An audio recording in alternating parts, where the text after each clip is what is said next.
New US men's national team boss Greg Berhalter was in Germany this weekend checking out some of his fellow Americans in the Bundesliga. We'll tell you what he saw next on the Amerikaner Abroad.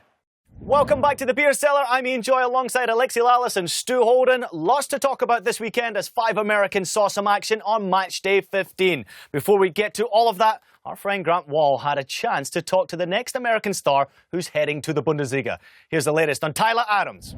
I sat down this week for a long interview with 19-year-old American Tyler Adams, who's set to join RB Leipzig in January. He told me he's flying over to Germany on January 1st, and I asked him if he'd been given any indications by the club of how much playing time he might get there, and he said the club has been very straightforward, saying that they will give him every opportunity to be an influential player in the team this season, playing at either the number 6 or number 8 position in the central midfield. Adams said obviously he's going to need to prove himself from day one coming over in mid-season. It's a difficult adjustment to come in mid-season like this, but he said it'll help that Jesse Marsch is an assistant coach there. That was his coach with the Red Bulls. They're very, very close. And also, keep in mind, Adams has been taking German lessons for 6 months now on a very regular basis. When I sat down with him, he had just gotten out of a German lesson. So he's feeling very confident as he heads over there to join the team. As he should be. I'm really looking forward to seeing how he settles in. Now, one American already shining in Germany.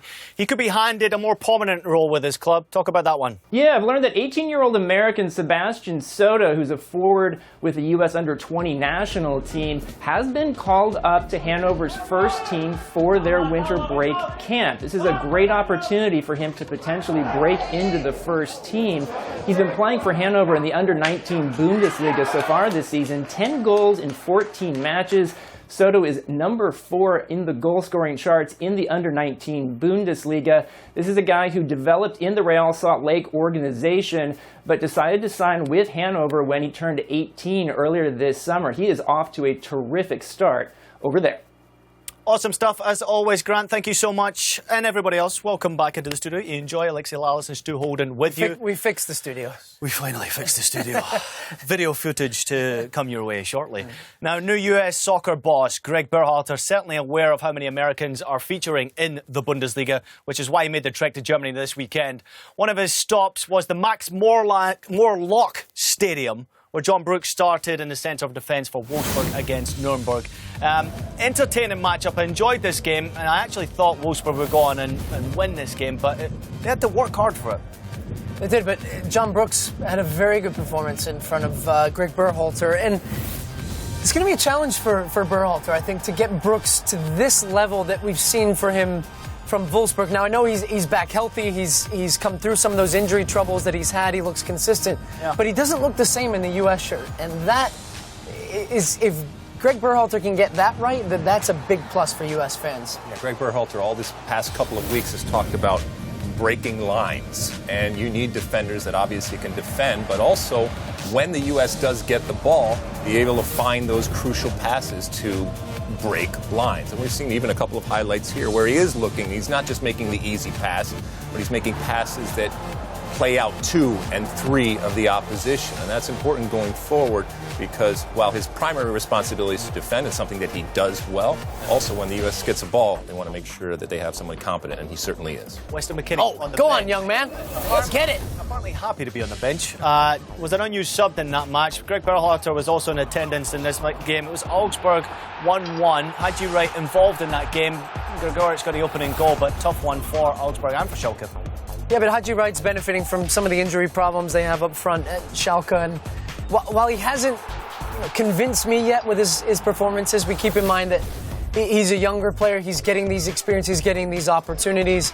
Up front in this group, he looks like he's getting more confident, a little bit more comfortable to try some new things when you're out there. And again, for Weston McKennie, this becomes, like we've talked about with Pulisic, a little bit of a test of your character. He went from a guy that was indispensable, playing every week, playing every position, to now being an unused substitute. And how do you respond from that?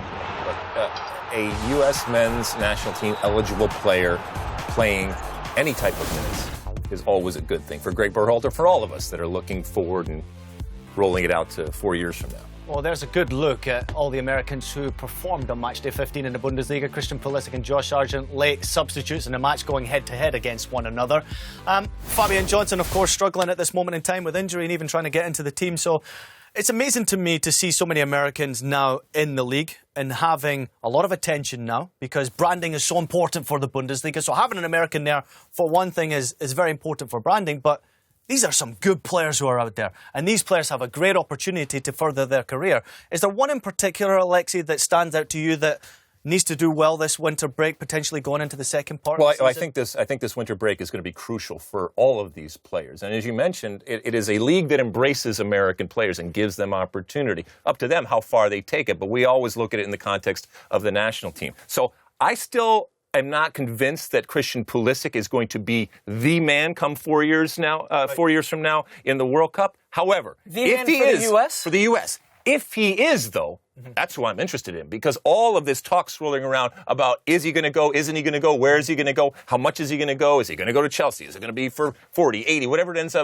up being, that's going to be interesting to me, and it should be interesting to Greg Berhalter if he is going to build this team around Christian Pulisic, where he is, how he's playing. Because right now, I think everybody recognizes he's an incredibly good player. Of course. But this is an incredibly good player who's not playing. But what convinces you that he won't be potentially the man in 4 years? Is it that there's other people that are challenging for that, the heir to the throne? I think that whether it's Sargent, whether it's a Tyler Adams or somebody else, a lot happens in 4 years. Sure.